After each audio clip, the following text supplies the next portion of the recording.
حضور کی ذات گرامی تمام خصال محمودہ کا مجموعہ ہے۔ حضرت آدم کا خلق، حضرت شیش کی معرفت، نوح کا جوش تبلیغ، ابراہیم کا بلبلہ توحید، اسماعیل کا ایثار، لوط کی حکمت، صالح کی فصاحت، دانیال کی محبت، یوشع کا جہاد، الیاس کا وقار، عیسیٰ کا زہد، یحییٰ کی پاک دامنی، یوسف کا حسن، سلیمان کی سلطنت، داؤد کی لہن۔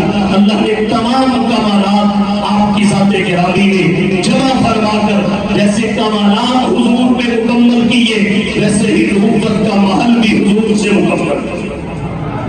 باقی نبیوں کے آنے سے قصر نبوت کی تعمیر ہوتی رہی اور نبیوں کے نبی کے تشریف لانے سے تکمیل ہو گئی۔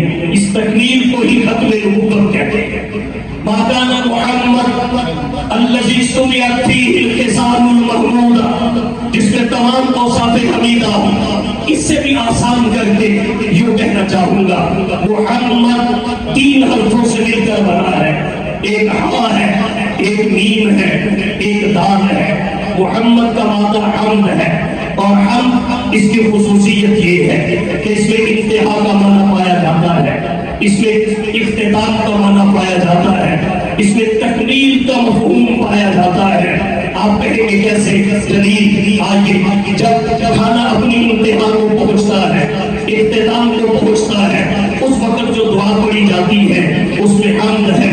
الحمدللہ الذی اطعمنا وسقانا وجعلنا من المسلمین۔ نیند اپنے اختتام کو پہنچتی ہے، کمال کو پہنچتی ہے، اس وقت جو دعا پڑھی جاتی ہے اس میں بھی حمد ہے۔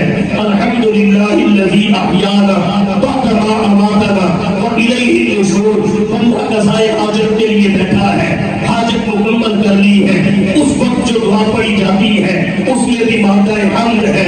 الحمدللہ الذی اذهب عنی الاذى، الحمدللہ الذی اذهب عنی الاذى وعافانی۔ مسافر سفر سے پلٹ آیا، سفر کمال کو پہنچا، وہ بھی جو دعا پڑھتا ہے اس میں بھی حمد ہے۔ آئبون تائبون عابدون لربنا عابدون۔ جنتی جنت میں پہنچ جائیں گے، میدان محشر کا نظام پورا ہو جائے گا۔ قرآن کہتا ہے قضی بینہم بالحق، جب فیصلہ مکمل ہو جائے گا قیل، اس وقت بھی اختتام پہ کہا جائے گا، محشر کے اختتام پہ الحمدللہ رب العالمین۔ پتہ یہ چلا ہم اختتام پہ دلالت کرتا ہے، انتہا کی وضاحت کرتا ہے۔ یہی وجہ ہے حضور سرور کونین صلی اللہ علیہ وسلم سے پہلے جتنے انبیاء و رسول آئے، اللہ نے یہ تینوں حروف کسی نبی کے نام میں جمع نہیں ہونے دیے، انبیاء کے ناموں میں تقسیم کر کے رکھے۔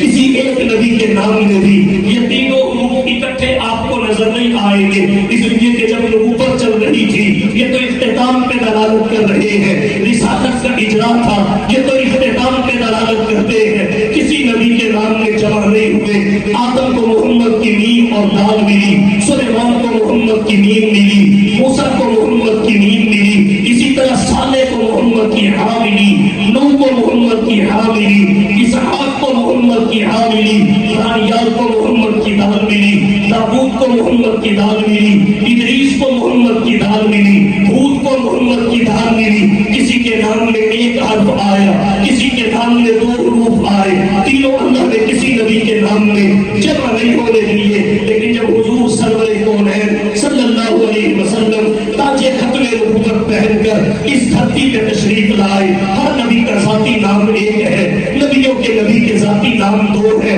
ایک محمد ہے جو قرآن میں 4 مرتبہ آیا، دوسرا احمد ہے جو قرآن میں 1 مرتبہ آیا۔ ان دونوں پہ غور کیجیے، ان دونوں کا مادہ حمد ہے۔ محمد میں بھی اللہ نے تینوں حروف کو جمع کر دیا، احمد میں بھی تینوں حروف کو جمع کر دیا۔ اس سے پہلے جمع نہ ہوئے وہ کیسے سکتے تھے؟ جب سلسلہ نبوت چل رہا تھا، جب نبی کے بعد نبی آ رہا تھا، رسول کے بعد رسول آ رہا تھا، پیغمبر کے بعد پیغمبر آ رہا تھا، لیکن جب حضور سرور کونین اس دھرتی پہ تشریف لائے، اللہ نے مقام نبوت کو مکمل فرمایا۔ جب حضور دھرتی پہ تشریف لائے، آپ کو نبوت کے ساتھ ختم نبوت بھی عطا ہوئی۔ اب آپ کے بعد نبی کوئی پیدا ہونے والا نہیں، رسالت کا تاج کوئی پہن سکتا نہیں، تو اللہ نے تینوں حروف کو آپ کے دونوں ناموں میں جمع کر کے بتا دیا، جس